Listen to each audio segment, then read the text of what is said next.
어떤 사람은 말합니다. 나는 항상 친절했는데 왜 사람들은 나를 무시할까? 선의로 도왔는데 왜 나중엔 내가 상처받았을까? 이 질문은 너무나도 많은 사람들의 마음에 스쳐간 적 있는 고민입니다. 부처님은 말씀하셨습니다. 베풀면 지혜로워야 한다. 그릇된 베풀면 너를 해치고 상대를 망친다.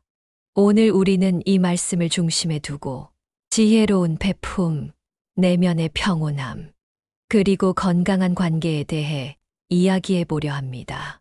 제1장, 착한 사람이 상처받는 이유. 착하다는 말, 우리는 그 말을 들을 때마다 기분이 좋아집니다.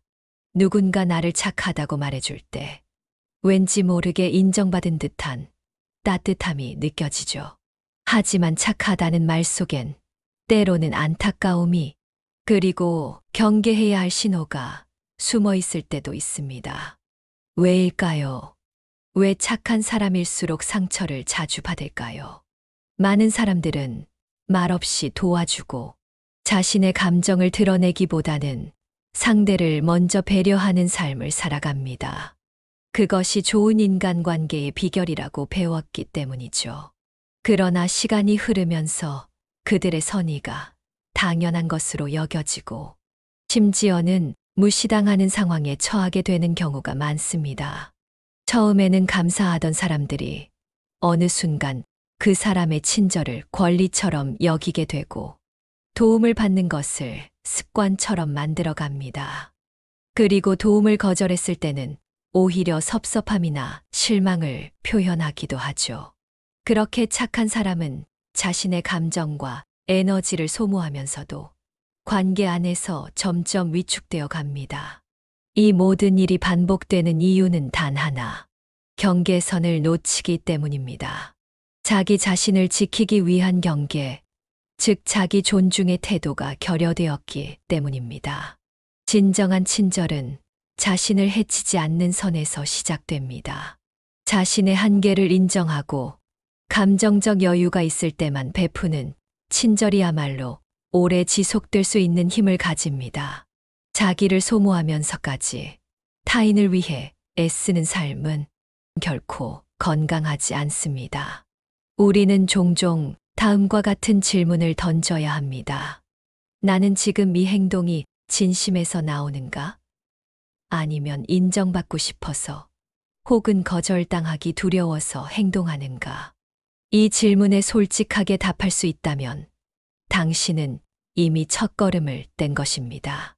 자신을 지키는 것은 결코 이기적인 일이 아닙니다. 오히려 자신을 존중하는 사람만이 타인도 제대로 존중할 수 있고 진정으로 도움을 줄 수 있습니다. 착함은 분명히 미덕입니다. 그러나 그 미덕이 오용되면 결국 자신도 타인도 행복해지지 못합니다. 우리는 이제는 더 이상 무조건적인 착함에서 벗어나 지혜로운 착함으로 나아가야 합니다. 그 지혜는 나를 아끼는 데서부터 시작합니다. 그리고 나를 소중히 여기는 사람이야말로 세상에도 따뜻한 사람으로 남을 수 있습니다. 스스로에게 자주 물어보세요. 나는 지금 나를 존중하고 있는가? 이 질문이 당신의 착함을 지혜로 바꿔줍니다. 제2장, 지혜로운 사람은 어떻게 베푸는가? 우리는 누군가를 도와줄 때 자연스럽게 마음이 따뜻해지고 뿌듯함을 느낍니다. 그러나 때로는 그 도움으로 인해 오히려 관계가 어그러지거나 자신이 상처를 받는 경우도 많습니다. 왜 그럴까요? 바로 지혜 없는 베풀 때문입니다. 따뜻한 마음만으로는 건강한 관계를 지켜낼 수 없습니다. 도와주는 행위 자체보다 더 중요한 것은 어떻게 도와주는가입니다. 지혜로운 사람은 충동적으로 돕지 않습니다. 먼저 관찰합니다. 상대가 지금 진짜로 도움이 필요한 상황인지 아니면 스스로 해결해야 할 문제를 피하고 있는 것은 아닌지를 가늠합니다. 그 판단은 오직 냉철한 시선에서만 가능합니다. 예를 들어 동료가 반복적으로 업무를 떠맡기려는 경우가 있다면 그 사람이 일시적으로 힘든 상황인지 아니면 책임을 회피하는 습관을 가진 것인지를 잘 분별해야 합니다. 그 구분 없이 무조건 도와준다면 당신은 점점 더 부담을 안게 되고 상대는 점점 무책임해질 수 있습니다. 지혜로운 사람은 이런 질문을 스스로에게 던집니다. 이 도움은 이 사람을 성장시키는가? 이런 방식의 관계가 반복된다면 나는 행복할까? 지금 나는 이 도움을 감당할 여유가 있는가? 이처럼 도움을 주기 전 자신과의 내면 대화는 반드시 필요합니다. 누군가를 돕기 위해선 먼저 나 자신이 안정되어 있어야 합니다. 감정에 휘둘리지 않고 상황을 바라볼 수 있는 시야가 확보되어야 진정한 도움이 됩니다. 그리고 중요한 것이 하나 더 있습니다. 거절할 줄 아는 용기입니다.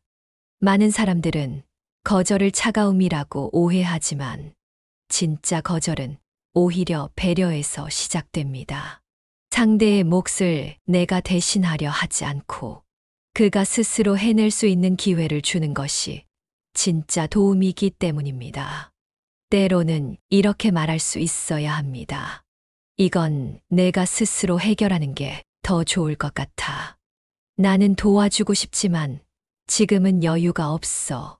이런 말들은 관계에 작은 불편함을 줄 수 있지만 장기적으로는 서로를 건강하게 만들어줍니다. 지혜로운 베풀문. 단지 주는 것이 아니라 주는 방식에 대한 분별력입니다. 그리고 그 분별력은 오랜 성찰과 경험 속에서 자라납니다. 도와주기 전에 3초만 멈춰보세요. 지금 이 도움은 누구를 위한 것인가?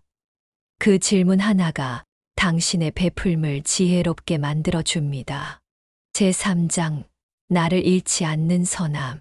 조용한 사람, 말없이 배려하는 사람, 갈등을 피하려 노력하는 사람. 우리는 이런 사람을 착하다고 표현합니다. 그러나 세상은 그 조용함을 오해합니다. 침묵을 나약함으로 배려를 무조건적인 희생으로 받아들이는 경우가 많죠. 그래서일까요? 착한 사람이 종종 억울함과 상처를 느끼는 이유는 바로 그 선함이 오해되기 때문입니다. 그러나 우리가 잊지 말아야 할 것은 조용함은 인내이며 친절은 선택이라는 사실입니다. 우리가 친절을 베푸는 건 약해서가 아니라 강해서입니다. 타인을 배려할 여유가 있고 공동체를 생각하는 마음이 있기 때문입니다. 하지만 진짜 강한 사람은 분명한 경계를 가지고 있습니다. 무례함에 대해 침묵하지 않으며 자신의 감정을 억누르지 않습니다. 상대방의 감정을 존중하는 것만큼 자신의 감정도 존중받아야 한다는 사실을 잘 압니다. 이제 착한 사람이라는 정체성을 유지하면서도 나를 잃지 않는 법에 대해 이야기해 봅니다. 선함에 경계가 필요한 이유가 있습니다. 경계가 없는 선함은 이용당할 가능성이 큽니다. 특히 가까운 사람일수록 배려가 습관이 되고 결국 기대로 변하게 됩니다. 그 기대는 왜 이번에는 안 해줬지? 라는 서운함으로 돌아올 수 있죠.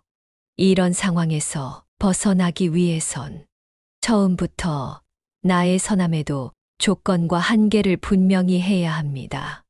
나는 여기에선 도와줄 수 있어. 하지만 이 이상은 어려워. 나는 너를 소중히 여기지만 나를 해치면서까지 도울 수는 없어. 이런 말은 관계를 지키기 위한 필수적인 장치입니다. 자기 보호는 이기심이 아닙니다. 우리는 스스로를 보호해야 합니다. 그래야 타인을 진심으로 도울 수 있습니다. 자신이 상처받는 것을 감수하면서까지 돕는 행동은 일시적으론 아름다울 수 있으나 지속 가능하지 않습니다. 언젠가는 지치고 분노하게 되며 그 관계는 결국 파국으로 향하게 됩니다. 나를 보호하는 가장 기본적인 방법은 내 감정과 시간을 소중히 여기는 것입니다. 피곤하면 쉬어야 하고, 힘들면 표현해야 하며, 도와주기 어려우면 정중히 거절할 수 있어야 합니다. 이런 선택들은 이기적인 것이 아니라 관계를 오래 지속하기 위한 지혜로운 태도입니다. 거절도 친절이 될 수 있습니다. 사람들은 종종 거절을 냉정함으로 오해합니다. 그러나 진짜 거절은 오히려 따뜻함에서 출발합니다. 상대가 자기 몫을 책임질 수 있도록 돕고 그 사람의 자립을 지켜보는 것입니다. 지금은 너 스스로 해보는 게 더 좋을 거야. 이번엔 도와주기 어렵지만 응원하고 있어. 이런 말은 순간적으로 차가워 보일 수 있지만 결국은 관계를 건강하게 만들고 상대방이 성숙하게 성장할 수 있는 기회를 제공합니다. 선함과 강함은 함께 갈 수 있습니다. 진정한 선함은 강함과 함께합니다. 무례한 말에 침묵하지 않고 경계선을 분명히 하며 때론 관계를 정리할 수 있는 용기도 필요합니다. 나를 해치는 관계에서 벗어나는 것이야말로 스스로에게 베푸는 가장 큰 선물일 수 있습니다. 당신의 친절과 배려를 가장 먼저 받아야 할 사람은 바로 당신 자신입니다. 오늘 하루 당신에게 따뜻한 말 한마디를 해보세요. 나는 나를 지킬 자격이 있어. 제4장, 선의가 상처가 되지 않도록. 도움은 언제나 아름다운 행위로 여겨집니다. 누군가가 힘들어할 때 곁에 있어주는 것, 문제를 대신 해결해주는 것, 그 자체로 따뜻한 마음의 표현이라 느껴집니다. 그러나 때때로 그 선의가 상대를 해치고 스스로에게도 상처가 되는 경우가 있습니다. 왜일까요? 이유는 간단합니다.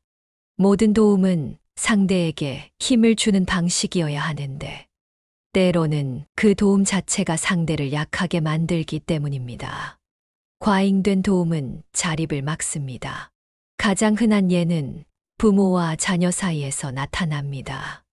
아이가 넘어졌을 때 스스로 일어날 기회를 주지 않고 항상 손을 잡아 끌어올려 준다면 아이는 혼자 일어서는 법을 배우지 못합니다.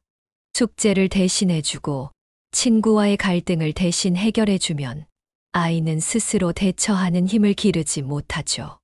이는 어른 간의 관계에서도 마찬가지입니다.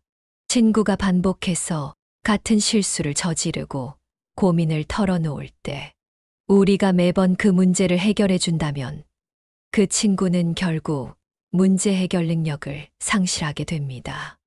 나아가 의존적 관계로 발전할 위험성도 있습니다. 진짜 도움은 대신 해주는 것이 아니라 스스로 할 수 있게 옆에서 지지해 주는 것입니다. 또 하나 경계해야 할 점은 때때로 도움이라는 이름 아래 상대의 선택을 제한하는 경우입니다. 너를 위해서야 라는 말은 정당화된 간섭이 될 수 있습니다.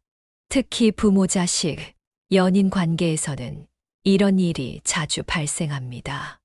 예를 들어 상대가 감정적으로 힘들어할 때 본인의 방식대로 해결하려 들고 그것이 받아들여지지 않을 경우 상처를 받는다면 그건 도움을 통제의 수단으로 사용하는 것입니다.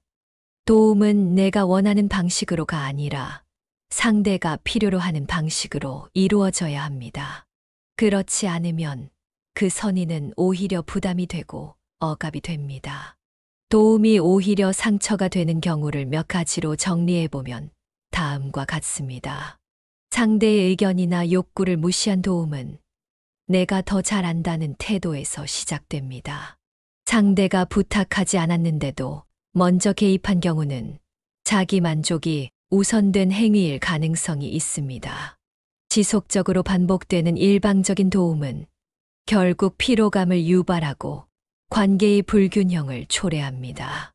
감정적 빚을 지우는 도움은 내가 이렇게 해줬는데 라는 기대를 품고 돕게 됩니다.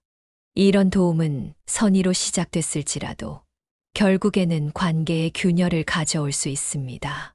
그렇다면 진짜 도움은 무엇일까요? 바로 함께 걷는 것입니다. 스스로 문제를 해결할 수 있도록 믿어주고 필요할 때 옆에 있어주는 것. 그것이야말로 상대에게 힘을 주는 방식입니다. 도움을 주고 싶다면 먼저 질문해 보세요. 지금 무엇이 가장 힘든가요? 내가 어떤 방식으로 도울 수 있을까? 이 문제를 스스로 해결해 보고 싶은 생각은 있는가요? 이런 질문은 도움을 주는 사람 중심이 아니라 받는 사람 중심으로 전환시켜 줍니다. 그리고 그것은 진짜 관계의 시작이기도 합니다. 도움을 주기 전에 항상 자신에게 이렇게 물어보세요. 이 행동이 상대에게 어떤 힘을 줄까? 그 답이 의존이 아니라 성장이라면 당신의 도움은 올바른 방향으로 가고 있는 것입니다. 제5장 관계를 지키는 거리감. 사람과 사람 사이에 눈에 보이지 않는 거리가 있습니다. 그 거리는 때로는 침묵이고, 때로는 여백이며, 때로는 서로에 대한 깊은 신뢰입니다. 우리는 가까워지고 싶어 합니다. 더 많이 알고, 더 자주 이야기하고, 함께 시간을 보내고 싶어 하죠. 하지만 가까워진다는 것이 반드시 좋은 것만은 아닙니다. 너무 가까이 다가간 관계는 서로를 숨막히게 만들기도 합니다. 나의 감정이 그의 감정이 되고 그의 문제를 내가 짊어지려 하면서 우리는 점점 지쳐갑니다. 그래서 관계에는 거리가 필요합니다. 이 거리란 단지 물리적인 간격만을 뜻하지 않습니다. 마음의 거리, 생각의 공간, 스스로의 몫을 존중하는 태도. 이것들이 모두 포함된 인생의 균형 감각입니다. 친한 친구와도 모든 이야기를 공유하지 않아도 괜찮습니다. 가족이라고 해서 모든 문제를 함께 끌어안을 필요는 없습니다. 거리를 둔다는 건 차갑다는 것이 아닙니다. 오히려 그 거리는 따뜻함을 지키는 공간입니다. 좀 쉴 틈을 주고 서로를 바라볼 수 있는 시야를 주기 때문이죠. 어떤 사람은 말합니다. 가까운 사이일수록 뭐든 다 말해야 하지 않아? 하지만 진짜 가까운 사이라면 말하지 않아도 믿을 수 있는 사이여야 합니다. 그 사람이 어떤 결정을 하든, 어떤 감정을 겪든, 내가 모두 개입하지 않아도 괜찮다는 걸 믿어주는 것. 그것이 진짜 신뢰입니다. 우리는 누군가를 진심으로 사랑할수록 그의 삶 전체를 책임지고 싶은 마음이 들곤 합니다. 그러나 사랑은 책임지는 것이 아니라 믿고 지켜보는 것일지도 모릅니다. 곁에 있지만 간섭하지 않는다. 이 문장이 바로 지혜로운 관계를 지탱하는 힘입니다. 그러니 너무 서둘러 다가가지 마세요. 너무 빨리 해결하려 들지 마세요. 그 사람의 속도를, 삶의 리듬을 인정하고 기다려주는 연습이 필요합니다. 누군가의 문제에 대해 당장 개입하고 싶을 때 먼저 24시간만 기다려 보세요. 그 시간 안에 상대가 스스로 해결하거나 진짜 도움이 필요한 순간이 드러날 수 있습니다. 제6장 내면의 여유를 키우는 연습. 살다 보면 우리 마음엔 때때로 거센 바람이 붑니다. 누군가의 말 한마디에 마음이 요동치고 어떤 상황 하나에 감정이 휩쓸리곤 하죠. 하지만 그럴수록 우리에게 필요한 건 더 많은 행동이 아니라 더 깊은 숨 한 번. 우리 마음 안에 여유가 있다면 삶의 많은 갈등과 상처는 다르게 받아들여질 수 있습니다. 그 여유는 타고나는 게 아닙니다. 매일의 연습, 그리고 나를 향한 친절에서 자라납니다. 어떤 행동을 하기 전 이렇게 물어보세요. 나는 지금 여유가 있는가? 이 행동은 진심에서 나오는가? 아니면 의무감에서 비롯된 것인가? 그 질문 하나만으로도 불필요한 피로에서 나를 구할 수 있습니다. 거절을 연습하세요. 지금은 어려울 것 같아요. 이건 직접 해보시는 게 좋을 것 같아요. 거절은 관계를 끊는 말이 아닙니다. 내가 나를 지키는 말, 그리고 상대에게도 스스로 설 수 있는 기회를 주는 말입니다. 단호하지만 부드럽게 말하는 연습. 그것은 우리 마음의 경계선을 만드는 기술입니다. 나에게 친절하세요. 피곤할 때 잠깐이라도 쉬는 용기. 속상할 때 나 자신에게 위로의 말 건네기. 실수했을 때 스스로를 다그치기보다 토닥이기. 이런 작은 순간들이 우리를 지켜주는 마음의 근육을 만들어줍니다. 하루가 끝날 무렵, 거울을 보며 이렇게 말해보세요. 나는 오늘도 잘 해냈어. 그 말은 단지 위로가 아닙니다. 스스로를 지키는 힘, 내면의 중심을 단단하게 만드는 선언입니다. 오늘 하루 중 단 5분이라도 나에게 집중하는 시간을 가져보세요. 아무것도 하지 않아도 괜찮습니다. 그 5분이 당신을 다시 회복시켜 줄 거예요. 이 6장의 이야기를 통해 우리는 조금씩 지혜로운 베품의 길을 함께 걸었습니다. 상처받는 착함에서 벗어나 나를 지키는 친절을 배우고 서로를 성장시키는 진짜 도움을 고민하며 적당한 거리에서 건강한 관계를 그려보았습니다. 그리고 마지막에 스스로에게 따뜻한 사람이 되는 법까지도 함께 나누었죠. 지혜로운 베풀문. 나를 해치지 않으면서도 타인을 진심으로 도울 수 있는 길입니다. 그 길은 멀고도 천천히 가야 하는 길이지만 당신이 이 이야기를 끝까지 들어주었다는 것만으로도 이미 그 여정의 첫걸음을 내디디신 겁니다. 오늘도 나를 지키며 살아가는 당신을 진심으로 응원합니다.